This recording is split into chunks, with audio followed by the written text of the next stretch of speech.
MP MLA में वार पलटवार। इस पोस्टर में आपको 3 चेहरे दिखाई दे रहे हैं, जिसमें से 2 के बीच वार और पलटवार हुआ है, तीसरा तो इस वार पलटवार का हिस्सा है बेवजह। बहरहाल छत्तीसगढ़ में इसी साल चुनाव होने वाले हैं। अब जानते हैं कि यह घटनाक्रम हुआ क्यों। अब जैसे जैसे चुनावी वक्त नजदीक आ रहा है, वैसे वैसे सियासी घमासान भी तेज होता जा रहा है। सियासतदान बयानबाजी का कोई मौका ही नहीं चूक रहे हैं। केंद्रीय मंत्री रेणुका सिंह ने प्रदेश सरकार के मंत्री टीएस सिंहदेव पर करारा तंज कसा बिलासपुर में, जिसके बाद वार पलटवार का सिलसिला तेज हो गया है। बिलासपुर विधायक शैलेश पांडे ने रेणुका सिंह पर पलटवार किया है। पहले वार समझिए। दरअसल रेणुका सिंह ने बिलासपुर में कहा है कि टीएस सिंहदेव सीएम बनने के लायक नहीं है, असंतुष्ट हैं, दुखी हैं। इस तरह से रेणुका सिंह ने वार किया है। रेणुका ने कहा कि स्वास्थ्य मंत्री टीएस सिंहदेव कमजोर हो गए हैं, सीएम नहीं बनने से टीएस असंतुष्ट हैं, दुखी हैं। मुख्यमंत्री का उम्मीदवार बताकर सरगुजा की जनता को झूठ बोलकर कांग्रेस ने ठगा है और इस बार भारतीय जनता पार्टी सरगुजा में अपना परचम फैलाएगी। इस पर पलटवार करते हुए कांग्रेस के विधायक शैलेश पांडे ने कहा है कि प्रदेश में कांग्रेस सरकार का 4.5 साल का कार्यकाल बेहद कामयाबी भरा रहा है। भाजपा के पास कोई मुद्दा नहीं है, इसलिए भाजपा नेता बाबा और दादी का राग अलापते रहते हैं। रेणुका सिंह केंद्र में मंत्री हैं और आदिवासी समुदाय की नेता हैं। पहले वह अपनी मजबूती बताएं। छत्तीसगढ़ में मैंने उनका कोई उल्लेखनीय कार्य नहीं देखा है। उन्होंने मंत्री बनने के बाद आदिवासी समुदाय के लिए क्या खास किया है? पहले अपने घर की चिंता करें, बाद में दूसरे के घर पर टांग झांक करें। छत्तीसगढ़ में चुनावी वर्ष की शुरुआत होते ही अब भाजपा और कांग्रेस के नेता एक दूसरे पर हमला करना शुरू कर दिए हैं। ऐसा ही बयान केंद्रीय राज्य मंत्री रेणुका सिंह का भी सामने आया, जिन्होंने छत्तीसगढ़ के स्वास्थ्य मंत्री टीएस सिंहदेव पर तंज कसते हुए चटकारे लेते हुए उन्होंने कहा कि बाबा अब कमजोर हो चुके हैं। इस पे सीधे तौर पे हम बातचीत करेंगे बिलासपुर के विधायक शैलेश पांडे जी से। आप बताएं कि कैसे देखते हैं आप इस बयान को कि बाबा अब कमजोर हो चुके हैं?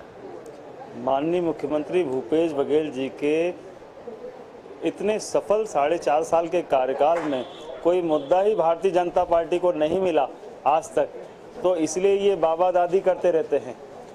मुद्दा विहीन भारतीय जनता पार्टी की नेता जो कि केंद्र की मंत्री है, एक बड़े आदिवासी वर्ग से आती हैं, पहले वो बताएं कि वो कितनी मजबूत है छत्तीसगढ़ में। मैंने तो उनका कोई ऐसा काम नहीं देखा उल्लेखनीय जो कि छत्तीसगढ़ के लिए हुआ हो या आदिवासी भाई बहनों के लिए किया गया हो। भारतीय जनता पार्टी ने आदिवासियों का जितना अपमान छत्तीसगढ़ में किया है उतना किसी ने नहीं किया है। विश्व आदिवासी दिवस के दिन आदिवासी प्रदेश अध्यक्ष को हटा दिया गया। ये क्या संदेश देना चाहते थे आदिवासी समाज को?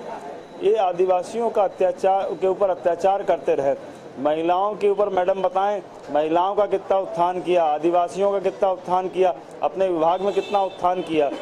उसके बाद दूसरे के घर की चिंता करें, पहले अपनी चिंता करें, अपने घर की चिंता करें माननीय केंद्रीय मंत्री महोदया। तो आपसे विधायक शैलेश पांडे जी ने आपने सीधे तौर पे बता दिया कि बाबा कमजोर नहीं है, बल्कि रेणुका सिंह का कामकाज कमजोर है। यही कारण है कि छत्तीसगढ़ में उनका कामकाज अब तक नजर नहीं आया और बाबा के ही नेतृत्व में आने वाला 2023 के चुनाव में फिर से सरगुजा संभाग के सभी सीटों पर कांग्रेस विजयी परचम लहराएगी। कैमरामैन आशीष श्रीवास के साथ संदीप करिहार, INS 24/7 बिलासपुर। और इस मामले पर अब विमर्श के लिए हमारे सहयोगी संदीप हमारे साथ जुड़ रहे हैं। संदीप, आखिर क्या आन पड़ी रेणुका सिंह जी को कि उन्होंने टीएस सिंहदेव को याद किया? कहीं का गिल्ली कहीं का रोड़ा, कुछ भी चल रहा था। तो बताएं कि आखिर ऐसा कौन सा मुद्दा हुआ कि रेणुका सिंह ने टीएस बाबा को याद कर लिया? फिर हम बात करेंगे कि शैलेश पांडे जी का पलटवार क्या रहा।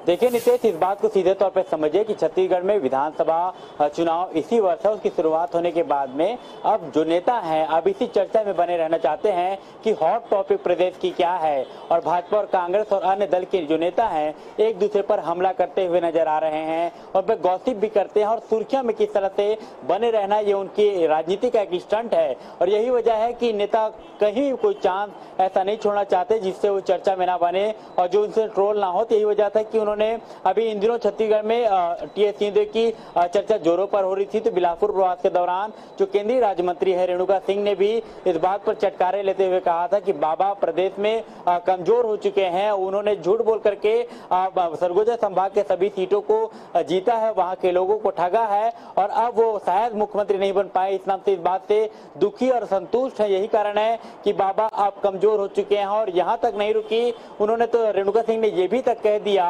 कि बाबा ने जिस तरीके से बयान दिया था कि मैं किसी भी स्थिति में भाजपा में प्रवेश नहीं करूंगा, यदि प्रधानमंत्री नरेंद्र मोदी भी इस बात का प्रयास करेंगे तो उन्हें भी मैं इनकार कर दूंगा। तो इसके जवाब में रेणुका सिंह ने कहा है कि पार्टी के निचले स्तर का कार्यकर्ता भी बाबा को स्वागत नहीं करेगा और उनको नहीं बुलाएगा, क्योंकि बाबा की आवश्यकता भाजपा में नहीं है और वो इतने कमजोर हो चुके हैं कि अब उनके गढ़ जो सरगुजा संभाग है वहां पर भाजपा का कमल खिलेगा और सभी सीटों पर वो जीत के आ पाएंगे। ऐसा उन्होंने स्वास्थ्य मंत्री टीएस सिंहदेव को लेकर के रेणुका सिंह ने बयान दिया था। इसके बाद ही आज बिलासपुर में जिस तरीके से हम देख पाते हैं, बाबा के समर्थक भी हैं बिलासपुर के विधायक शैलेश पांडे, उन्होंने इस बात को लेकर के तीखा हमला किया है। उन्होंने कहा कि बाबा कहीं कमजोर नहीं है, बल्कि रेणुका सिंह के जो कामकाज हैं और उनकी सक्रियता पूरे छत्तीसगढ़ में बेहद कमजोर है और यही कारण है कि बाबा के नेतृत्व में आने वाला जो चुनाव होगा उसमें भी सरगुजा के तमाम सीटों को जीता जाएगा और मुख्यमंत्री भूपेश बघेल के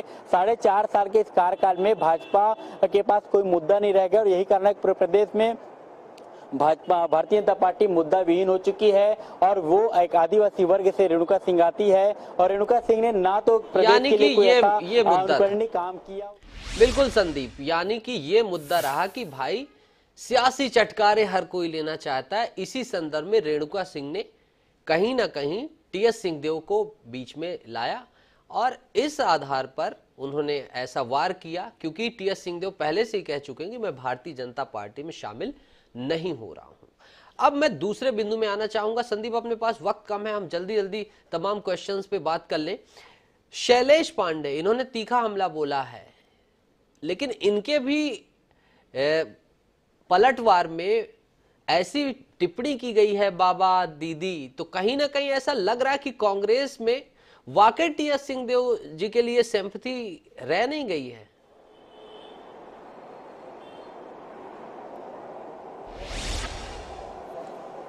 देखिए, जिस तरीके से अभी उनका बिलासपुर के जो विधायक है शैलेश पांडे ने, उन्होंने इस बात को लेकर के कहा है कि भाजपा के पास कोई मुद्दा नहीं है, इसीलिए दोनों भारतीय जनता पार्टी और अन्य दल के लोग वो भाजपा के कांग्रेस के जो नेता हैं बाबा टीएस बाबा और जो दादी हैं जिनको प्रदेश के जो आबकारी मंत्री हैं कवासी लखमा जी, उनको भी प्यार से दादी कहा जाता है। यही कारण है कि भाजपा के पास कोई मुद्दा नहीं होने के कारण पर ये कांग्रेस के जो ऐसे दो नेता हैं बाबा और दादी को लेकर के वो जिक्र कर रहे हैं और यही कारण उनको उनका ही उल्टे उन्होंने शैलेश पांडे ने ही पूछ लिया कि बाबा कमजोर नहीं है, बल्कि आपके कामकाज और रेणुका सिंह छत्तीसगढ़ में राजनीति में कमजोर है।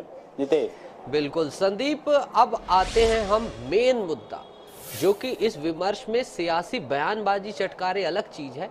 मेन चीज अगर सरगुजा की स्थिति की बात की जाए संभाग में, तो अगर विधानसभा के दृष्टिकोण से देखा जाए संदीप, तो क्या स्थिति है वहां पर, कितनी सीटें हैं, भारतीय जनता पार्टी का क्या इम्पैक्ट है, कांग्रेस के पास कितनी सीटें और इस बार के चुनाव में क्या भूमिका बनती हुई दिखाई दे रही है?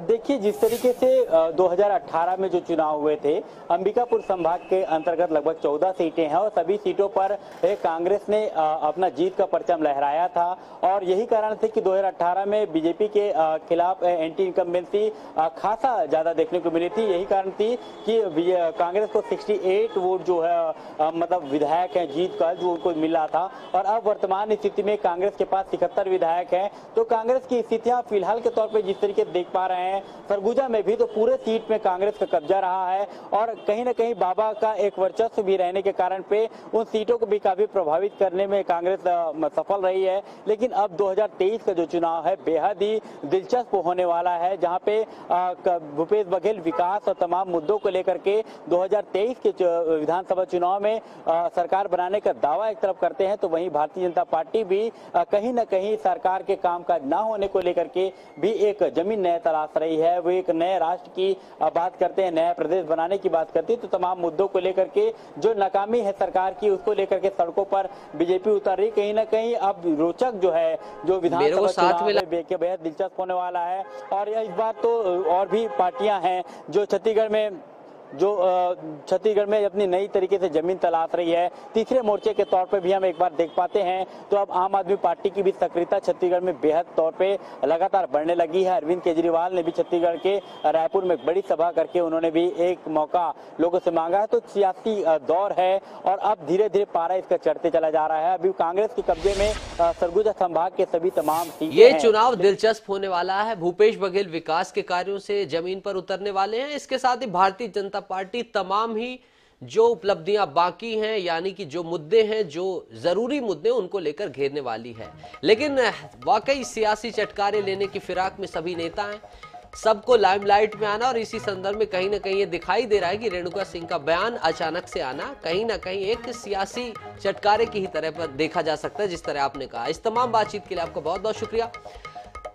तो केंद्रीय मंत्री रेणुका सिंह ने जो बाबा पर टिप्पणी की टीएस सिंहदेव पर, वो कहीं ना कहीं ये सिर्फ एक सियासी टिप्पणी ही नजर आ रही है। इसमें अभी कोई आगे पीछे की कोई हिस्ट्री नहीं दिखाई दे रही है।